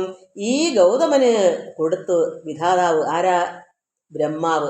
വിധാതാവ് എന്ന വിധി, അതായത് ബ്രഹ്മാവിനെ അങ്ങനെ വിളിക്കും, വിധാതാവ്. അതുകൊണ്ട് ബ്രഹ്മാവ് ഈ കുട്ടിയെ ദിവ്യകയായിരിക്കുന്ന കന്യാരത്നത്തിനെ, ദിവ്യത്വമുള്ള കുട്ടിയാണ്, അത് ചേരും. എന്തുകൊണ്ടും ഒരു മുനിക്ക്, താപസന് അത്ര ദിവ്യത്വമുള്ള കുട്ടിയാണ്. അത് സാധാരണ ഊക്കയായിട്ട് ഇവിടെ കോമാളി കളിക്കുന്ന കുട്ടികളല്ല. ഇവിടെയൊക്കെ ഉണ്ടല്ലോ കോമാളി കളിക്കുന്ന നമ്മുടെയൊക്കെ മക്കളെ പോലുള്ളവരൊക്കെ, നമ്മുടെയൊക്കെ മക്കളൊക്കെ അത് തന്നെയാണ്. ഈ ലോക ജീവിതമായിട്ടാണ്, ഒരു സന്യാസ ലക്ഷണമൊന്നും ഉള്ളതല്ല. ഇതങ്ങനെയല്ല. ഇത് അത്ര പരമാനന്ദത്തിൽ ദിവ്യത്വമുണ്ടായൊരു കുട്ടിയാണ്. ആ താപസനെ ചേരും. അതുകൊണ്ട് അത് അറിഞ്ഞുകൊണ്ട് തന്നെയാണ് ബ്രഹ്മാവ് കൊടുക്കുന്നത്, അല്ലേ കൊടുക്കില്ലല്ലോ. അങ്ങനെ ഗൗതമ മുനി തന്നെ കൊടുത്തു വിധാതാവ്. കൗതുകം പൂണ്ടു ഭാര്യ ഭർത്താക്കന്മാരാം അവർ ഭർത്തൃ ശുശ്രൂഷ ബ്രഹ്മചര്യാദി ഗുണങ്ങൾ കണ്ട് എത്രയും പ്രസാദിച്ചു ഗൗതമ മുനീന്ദ്രനും. ഈ കുട്ടിയുടെ ഒരു ഈ ഒരു താപസന് പറ്റിയ രീതിയാണ് ഇതിൻ്റെ പ്രവൃത്തിയെല്ലാം. അപ്പോൾ ഭർത്താവിനങ്ങ് സന്തോഷം കൂടി. അദ്ദേഹത്തിൻ്റെ ഹോമകർമ്മങ്ങളോ അദ്ദേഹത്തിന് എന്താണ് ആവശ്യങ്ങളോ ഇതൊക്കെ നടത്തി കൊടുക്കാൻ അത്രമാത്രം ഭാര്യ ഉത്തരവാദിത്തപ്പെട്ട കർമ്മങ്ങളെല്ലാം മുറ പോലെ ചെയ്തു കൊടുക്കുമ്പോൾ എത്ര സന്തോഷം ഉണ്ടാകും ഭർത്താവിന്, ഗൗതമന്. അതുകൊണ്ട് ഭർത്തൃ ശുശ്രൂഷ ബ്രഹ്മചാര്യാദി ഗുണങ്ങൾ, എന്തൊക്കെ ഒരു ഈശ്വരാരാധനയിൽ കൂടെ പോകുന്നതാണ് സന്യാസിമാർ, ഈ താപസന്മാർ. അവർക്ക് ചേരുന്ന പ്രവൃത്തി ചെയ്യുന്ന എന്താണെന്ന് വിവരിക്കേണ്ട കാര്യമില്ല. അത് മിക്കവാറും അറിയാമല്ലോ, നമ്മൾ കുറേ നാളുകൊണ്ട് വായിക്കുന്നതല്ലേ. അതനുസരിച്ചുള്ള ജീവിതമാണ് ആ കുട്ടി കാണിക്കുന്നത്. അതുകൊണ്ട് എത്രയും പ്രസാദിച്ചു ഈ കുഞ്ഞിനോട്. ആ ഭാര്യയാണെങ്കിലും കർമ്മങ്ങൾ ഇങ്ങനെയൊക്കെ നടത്തണമെങ്കിൽ അത്ര അറിവുള്ളൊരു കുട്ടിയാണല്ലോ എന്നൊക്കെ അത്ര സന്തോഷം ഉള്ളീന്ന് വരും. ഒരു താപസനല്ലേ, പരമമായ സന്തോഷം ആന്തരികമായ ഉള്ളത്തിൽ നിന്ന്, അന്തരാത്മാവിൽ നിന്ന് തെളിഞ്ഞ് പ്രസാദിച്ചു വരുന്ന ആ ഒരു പ്രസാദം ഈ കുട്ടിക്ക് കിട്ടി. പ്രസാദിച്ച് ഗൗതമ മുനീന്ദ്രന് തന്നെ പത്നിയായ ഒരു അഹല്യയോടും ചേർന്ന് പർണശാലയിൽ അത്ര വസിച്ചു ചിരകാലം. അപ്പോൾ അദ്ദേഹത്തിന് ചേരുന്നൊരു കുട്ടിയുണ്ട്. അവർ ചേർന്ന് തന്നെ ലയിച്ച് തന്നെ പർണശാലയിൽ, ഈ ആശ്രമത്തിൽ അത്ര അങ്ങനെ വസിച്ചു ചിരകാലം അങ്ങനെ കഴിഞ്ഞു. സന്തോഷത്തോടുകൂടി തന്നെ രണ്ടുപേരും അത്രമാത്രം ഭാഗ്യത്തോടും ഇഷ്ടത്തോടും ഐശ്വര്യത്തോടും പ്രാർത്ഥനയോടും കൂടി ഒരു താപസൻ എങ്ങനെയാ അതുപോലെ രണ്ടുപേരും ചേർന്ന് തന്നെ വസിച്ചു കുറേ കാലം. അങ്ങനെ ഇരുന്നപ്പോൾ വിശ്വമോഹിനിയായ ഒരു അഹല്യ രൂപം കണ്ടു. അപ്പം ഈ പർണശാല ഇങ്ങനെ സുന്ദരിയായി കഴിഞ്ഞുകൊണ്ടിരിക്കുമ്പോൾ വിശ്വത്തിന് പോലും മോഹനം, വിശ്വം പോലും മോഹിച്ചു പോകുന്നൊരു കുട്ടിയാണ്. അത്ര സുന്ദരിയാണ് ഈ അഹല്യ. അത് കണ്ടപ്പോൾ ആര് കണ്ടു? ദുച്ഛവന്. ആരാ ഇന്ദ്രൻ, ദേവേന്ദ്രൻ ഈ കുട്ടിയെ ഇങ്ങനെ കണ്ടുകൊണ്ടിരിക്കുക.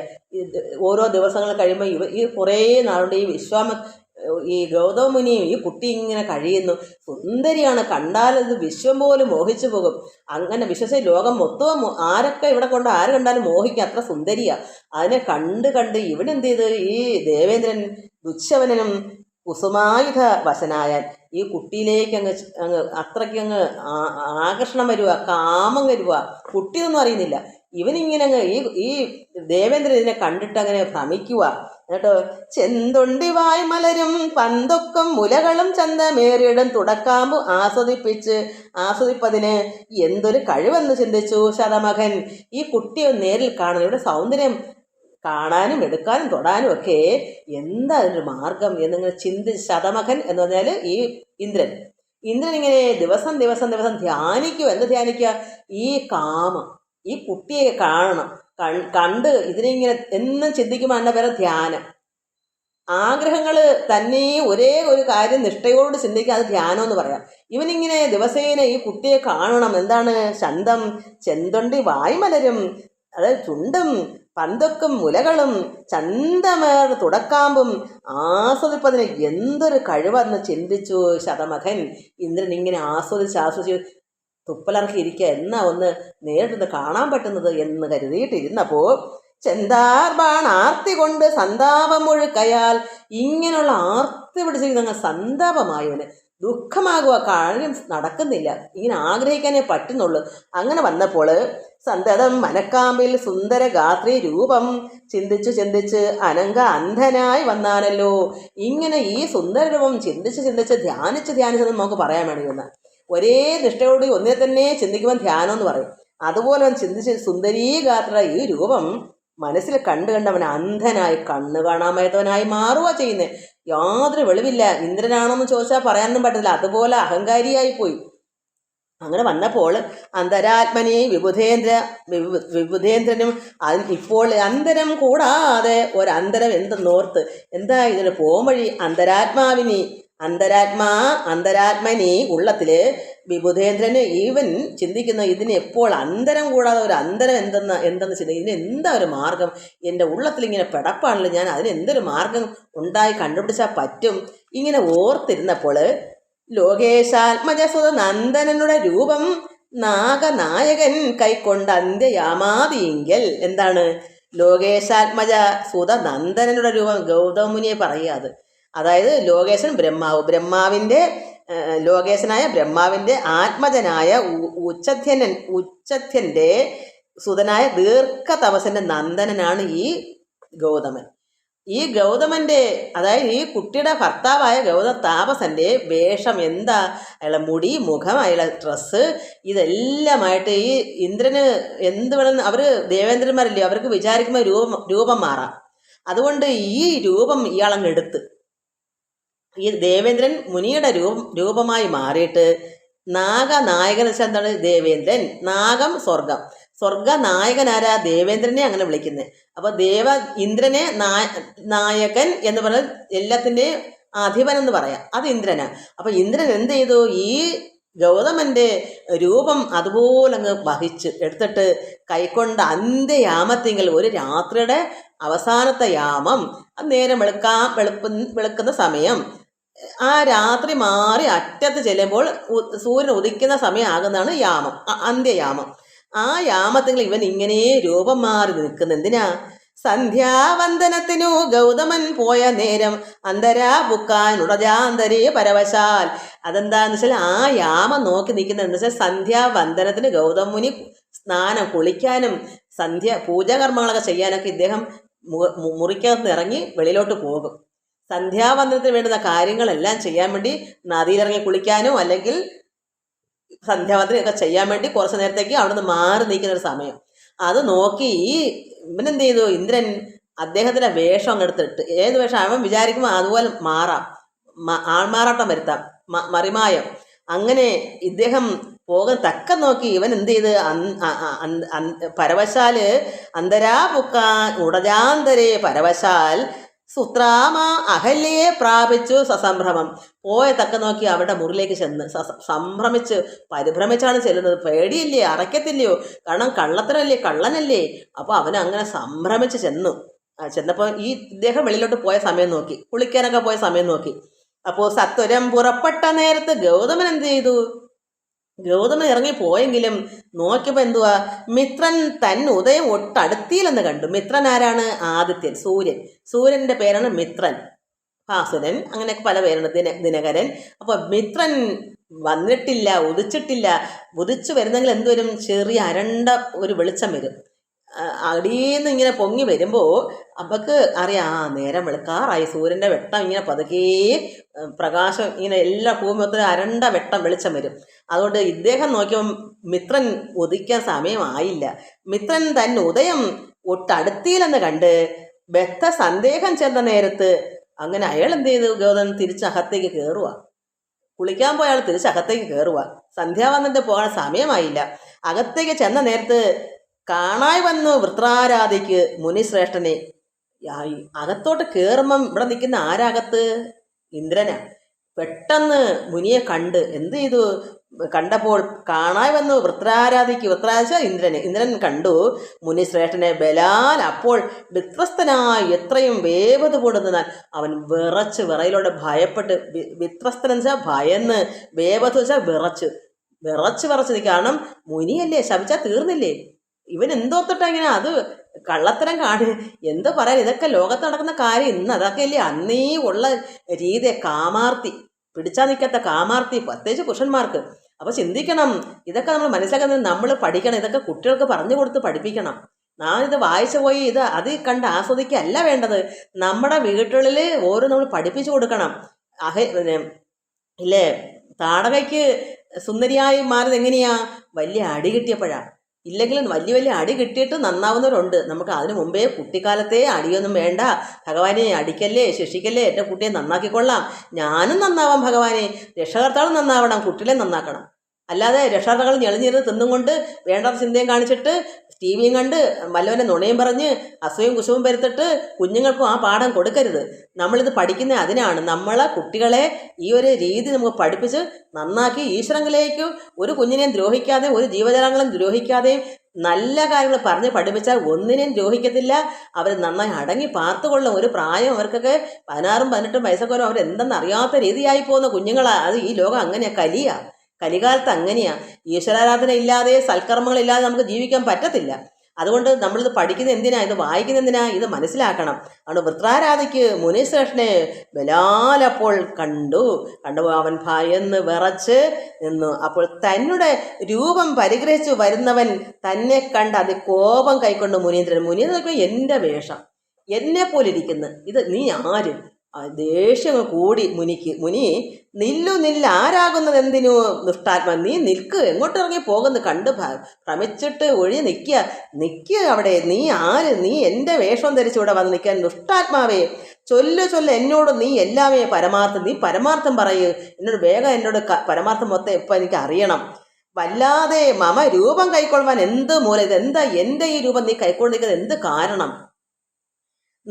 നിർലജ്ജനായ ഭവാൻ ഏതൊരു മഹാപാപി, മഹാപാപി, നീച്ച, നീ നാണം കെട്ടവനെ, നിർലജ്ജൻ, നിനക്ക് ലജ്ജയില്ലാത്തവനെ. അങ്ങനെയൊക്കെ മുനി അങ്ങോട്ട് പറഞ്ഞിട്ട് സത്യം എന്നോട് ചൊല്ലിയിട്ട് അറിഞ്ഞേനല്ലോ, എനിക്കിത് അറിയണം, സത്യം നീ എന്നോട് പറഞ്ഞേനല്ലോ. തവ വൃത്താന്തം പറയാമെങ്കിൽ നിന്റെ കാര്യം, നിന്റെ വൃത്താന്തം നീ ഇങ്ങോട്ട് പറഞ്ഞില്ലെങ്കിൽ നിന്നെ ഇപ്പം ഞാൻ ഭസ്മമാക്കുവൻ, ഇപ്പം തന്നെ ഞാൻ ഭസ്മമാക്കി കളയും. അതുകൊണ്ട് നീ സത്യം എന്നോട് പറഞ്ഞോളൂ എന്ന് പറഞ്ഞു. അവനറിയാം സത്യം പറഞ്ഞില്ലെങ്കിൽ രക്ഷയില്ല, അവിടെ നിന്ന് ഭസ്മമായി പോകുമെന്ന് ഇന്ദ്രൻ അറിയാം. അതുകൊണ്ട് അവൻ പറഞ്ഞു, ചൊല്ലി ഞാനതു നേരം താപസേന്ദ്രനെ നോക്കി, സ്വർലോകാധിപനായ കാമകിങ്കരനഹം, ഞാൻ കാമകിങ്കരനായിപ്പോയി. എന്നുവെച്ചാൽ അത്ര ആക്രാന്തം പിടിച്ച കാമം വരുന്നവനായിപ്പോയി. ചൊല്ലിനാൻ അതുനേരം താപസനെ നോക്കിയിട്ട് പറയുന്നത്, സ്വർലോകാധിപനായ കാമകിങ്കരനാണ് ഞാൻ. സ്വർലോകാധിപനാക്കിയ അതാ ദേവേന്ദ്രനാ, പക്ഷേ ഞാൻ കാമകിങ്കരനാണെന്ന് പറഞ്ഞു. ഇന്ദ്രനാണ്. വല്ലായ്മയെല്ലാം അകപ്പെട്ടതു മൂഢത്വം കൊണ്ടെല്ലാം എന്തിനോട് പുറത്തു കൊള്ളണമേ. അവൻ എത്ര പാർശ്വൽ, എന്താ പൊറുക്കാൻ പറ്റുന്ന കാര്യമാണോ? അതുകൊണ്ട് വല്ലായ്മ ഞാൻ അജ്ഞത കൊണ്ട് എൻ്റെ അന്ധകാരം എൻ്റെ തലയ്ക്ക് എന്തോ വന്നുപോയി, അന്ധതപ്പെട്ടു പോയി, ഞാൻ മൂഢത്വം കൊണ്ട് എല്ലാം നിന്തിലൂടെ അത് പുറത്ത് രക്ഷിക്കണമേ എന്നവൻ പ്രാർത്ഥിച്ച വില കിട്ടുമോ? പ്രാർത്ഥിക്കുക. പക്ഷേ അതങ്ങനെ മുക്കുന്ന കാര്യമാണോ? സഹസ്രഭകനായി ഭവിക്കുക ഭവാനിനി, സഹിച്ചിടുക ചെയ്ത ദുഷ്കർമ്മ ഫലമല്ല, നീ തന്നെ സഹിച്ചോളൂ, നീ ചെയ്ത ഫലമാ. അവിടെ നിനക്ക് നീ സഹസ്രഭകനായി ഭവിക്കാന്ന് ശാപവും കൊടുത്ത്. എന്താ സഹസ്രഭകൻ? അതായത് 1000 ജനനേന്ദ്രിയങ്ങളോട്, ഒരു ജനനേന്ദ്രിയം കൊണ്ടല്ലേ ലോകത്തെല്ലാവരും. അങ്ങനെ ഒരു മുനി ഇറങ്ങിപ്പോയപ്പോൾ ഇങ്ങനെ ചെയ്യുന്നൊരു കാര്യം കൊള്ളാവുന്നതാണോ? അതുകൊണ്ട് നീ 1000 ജനനേന്ദ്രിയം കൊണ്ട് ഇരിക്കട്ടെ എന്ന് അങ്ങ് ശപിച്ചു കൊടുത്തു. ദേവേന്ദ്രന് എല്ലായിടവും കയറി ഇറങ്ങാമല്ലോ. അതുകൊണ്ട് ഇങ്ങനെ സഹസ്രഭകനായി ഭവിക്കുക ഭവാൻ, ഇനി സഹിച്ചിടുക ചെയ്ത ദുഷ്കർമ്മ ഫലമെല്ലാം നീ സഹിക്കുക. നീ ഇത്രയൊക്കെ ചെയ്ത് കൂട്ടി അത് സ്വന്തം മുനിയുടെ രൂപം, മുനി എങ്ങനെ ഇരിക്കുന്ന അതുപോലെ തന്നെ ഇരിക്കുന്ന ദേവേന്ദ്രൻ.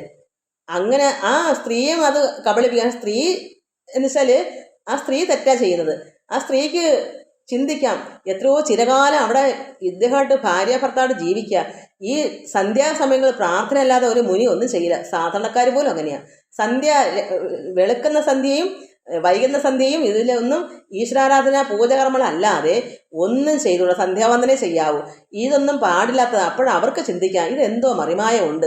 അല്ലെ തന്നെ ഈ മുനി കുളിക്കാൻ പോയ എൻ്റെ ഭർത്താവ് തിരിച്ചെന്തിന് വന്നു, അയ്യോ അങ്ങ് എന്തായി ചെയ്യുന്നത്, ഇത് തെറ്റല്ലേ, ഈ സമയം ഇതല്ലല്ലോ എന്ന് അവർക്കൊരു വാക്ക് പറഞ്ഞെങ്കിൽ അവർക്ക് കുറ്റമില്ലായിരുന്നേനെ. ഇത് അവർ എന്തുകൊണ്ടോ എന്തെന്ന് അറിയില്ല, അത് എനിക്കറിയാം, നമുക്കന്നില്ലല്ലോ, ഇത് കിടക്കുന്നില്ലേ അറിയാം. ഞാനാണെങ്കിൽ ഇങ്ങനെ ചിന്തിക്കും, ആ സ്ത്രീ എപ്പോഴും തെറ്റ് കാര്യമാണെന്നുകൊണ്ട് എനിക്ക് പറയാൻ പറ്റും. അതുകൊണ്ട് നീ ചെയ്ത കുറ്റം എന്തിനാ നീ സഹിക്കുക, നീ ചെയ്ത പാപം നീ തന്നെ അനുഭവിക്കണം. താപസേശ്വരനായ, സമയം പോയ മക്കളെ, താപസേശ്വരനായ ഗൗതമൻ ദേവേന്ദ്രനെ ശപിച്ച ആശ്രമം അകമ്പുക്കപ്പോൾ അഹല്യയും വേപത് പൂണ്ടു നിൽക്കുന്ന അത് കണ്ടരുളി ചെയ്തു. താപസോത്തമനായ ഗൗതമൻ കോപത്തോടെ, കഷ്ടമെത്രയും തവ ദുർവൃത്തം ദുരാചാരേ ദുഷ്ടമാനസേ തവ സാമർഥ്യം നന്നു പാരി. എനിക്ക് തിരിയത്തില്ല മക്കളെ, പണ്ട് ഇങ്ങനെ സമയം പോയി പിന്നെ ഒന്നും തിരിയത്തില്ല. കാരണം ഈ ഒരു വശത്ത് അങ്ങനൊന്നും കുഴപ്പമില്ല, എവിടെ നിർത്തിയാലും ഒരു കുഴപ്പമില്ല. ഈ നന്മ തിന്മ ലോകത്തിൻ്റെ പ്രകൃതി നിയമമാണ്. ഇന്ന് അന്ധത അജ്ഞാനികൾ പറയും അവിടെ നിർത്തണം, നല്ല ഭാഗത്ത് നിർത്താവൂ. ഈ ലോകത്ത് നന്മ തിന്മ ഒരേ സമത്വമായി നമ്മൾ കാണണം. ഈശ്വരൻ പ്രകൃതി നിയമം അങ്ങനെ വച്ചേക്കാണ്ട് അങ്ങനെ ഒന്നേയില്ല. അതുകൊണ്ട് നമുക്ക് നല്ല ഭാഗം എല്ലാം നന്മയാണെന്ന് ചിന്തിക്കുക. നമ്മുടെ മനസ്സാണെല്ലാം കാരണം. എല്ലാ ഭാഗവും ഇടത്തും നല്ലതാ വലത്തും നല്ലതാ, നന്മയും നല്ലതാ തിന്മ ഇല്ലാതെ ലോകം നന്നായി പോകില്ല. നന്നായി പോണ തിന്മ ഉള്ളതുകൊണ്ടാണ്. തിന്മ ഉള്ളതുകൊണ്ട് നമ്മൾ അറിഞ്ഞ് നന്നാവുന്നത്. ഒന്ന് വീഴുന്ന എന്തുകൊണ്ടാണ്? എണീക്കാനാ. വീഴാത്തവൻ എങ്ങനെ നന്നായി എണീച്ച് നടക്കാൻ പഠിക്കും? അതുകൊണ്ട് ഇവിടെ എല്ലാം ആവശ്യമാണെന്ന് മനസ്സിലാക്കുന്നതിന് വിജ്ഞാനിക്ക് ഒന്നും ബാധകമേ അല്ല, എല്ലാം നന്മയാണെന്ന് കരുതുക. എല്ലാവർക്കും നമസ്കാരം. ഇനി അങ്ങോട്ട് എനിക്ക് വായിക്കാൻ പറ്റത്തില്ല, സമയം പോയി. 51 മിനിറ്റ് ഞാൻ അറിഞ്ഞില്ല. ഞാൻ പറഞ്ഞുകൊണ്ടിരുന്ന ഒന്നും സമയം നോക്കത്തില്ല, ഇങ്ങനെ നോക്കിയപ്പോഴാണ് അറിയുന്നത്. ഇനി നിർത്തട്ടെ. ഹരിവും ഹരിവും ഹരിവും.